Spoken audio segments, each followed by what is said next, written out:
Good morning. So I had to step outside. I have a really hard time working in the court system right now. What I'm finding is the judges listed on the docket are not the judges that are issuing orders and minute entries or hearing the case.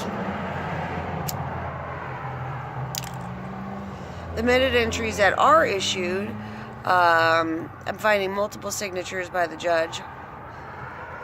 They don't look the same. And the wording on the pleadings that I see, it's been years. It's from different attorneys and stuff. I'm not talking about where I work now, but in general, the attorneys are wording things that make things very unclear. And when you work in law, you deal with facts.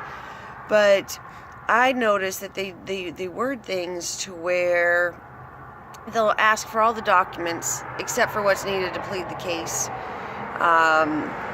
or to prove the case, and they're the ones that are the ones that are representing the people that need the case proven.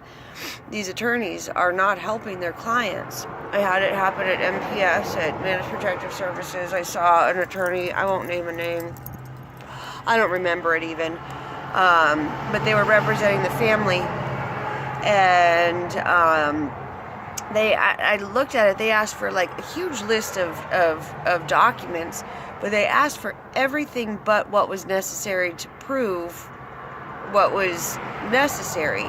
So I started looking through the file and I saw, okay, this woman is mad that the company was appointed as fiduciary, and when I looked in the file, I saw she was actually appointed per the documents, and not the fiduciary.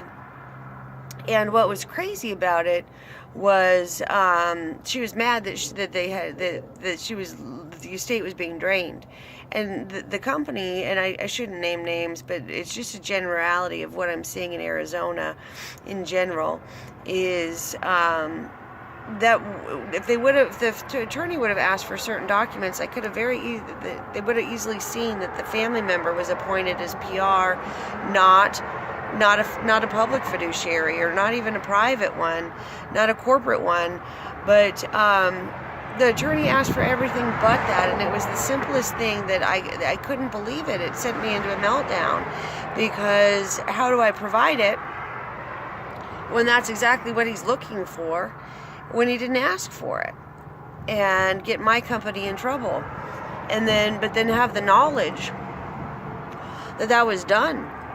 Really makes me lose sleep at night, because I'm not going to fuck over my company, but at the same time, why isn't this guy trying to really help the family member? Why did he ask for everything but that?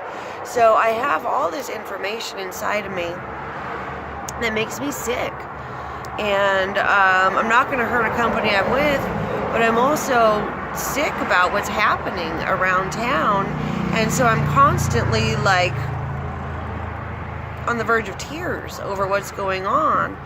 And so it's crazy, and I'm seeing that these judges are hearing things in buildings that aren't related to, like in the old courthouses for probate and mental health, and there's judges in the East Court building, and there's judges in Mesa that are probate, and it's not supposed to be that way. They're mixing it all up and making it really confusing, and it's just making me sick inside. Because who do I tell? Who do I tell that, hey, there's some really sick shit going on? I don't know. That's why I don't know what to do with all this information, but I have a plethora of knowledge and stuff that really makes me sick inside. It makes me not want to work in this field anymore, even though I love it, because it's so damaging and alarming to my insides, and my heart and my brain. So it's been real hard to see this stuff and not be able to do it, but I just see that there's these judges that are jumping in and issuing orders, minute entries, but the minute entries aren't listed on the Superior Court minute entry web part. And I see when I go to the Superior Court, they've updated it, and it kicks me to a whole different judicial branch website. It's nothing to do with the Superior Court. And so these judges are issuing, it appears orders that aren't getting listed on the Superior Court website where they're specifically supposed to be listed for minute entries. And so I'm just sick about it. And I don't know how to handle it, except for maybe write articles. I know Deanne, my boss, is really into blogging, and so I might try to write her some things so she can see what's going on and think about it, and just so she can start looking and just getting it out in a journalistic type way as the government agencies that are doing this, and possibly someone else. I don't know who. But I want people to know without damaging definitely my company. But attorneys need to be aware of this. And if you're an attorney that's working for the good, you need to know that there's a network, a system of bad, including judges, clerks, everything. And so prosecutors. I can speak on it personally. Prosecutors, judges, court. I had a family court case with my son, not against my son, but protecting him, and it was held in the old courthouse downtown, which is the probate mental health building. It shouldn't have been there. It should have been in the family court building. And so I've been seeing it for a long time, and it's really alarming. And they're changing orders and issuing it willy-nilly, but there's no record of it. And they're slipping it into ECR somehow, but it's not where it's just the system's all fucked up.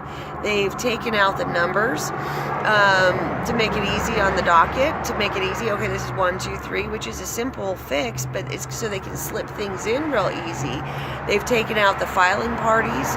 They've taken out all of the data that we need, especially me as a paralegal, that would make my life easier. They've taken out all that data from the court docket, and it's so they can slip in on the backside pleadings and stuff that weren't really filed, and not have to worry about the change in numbering and somebody noticing. And it's that intricate, and it drives me batshit crazy to the point where you could call me mentally ill, because I actually am sick about it mentally, and I don't know who to talk to. I don't know how to get it fixed. But it's blatant to me. It's everywhere I look. I see where these shitbags are fucking over the system and winning against the good attorneys and good clients. It's the bad ones that are winning.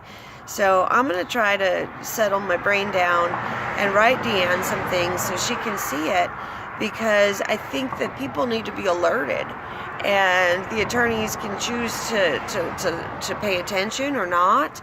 But they need to know, and my job as a paralegal is to deal with all the small details that the attorneys don't have time for, because they're working on the actual case. And so I see the little things, but they're huge. And so that's just my job, and I feel like it's my job to alert attorneys about it, especially the ones I'm working for.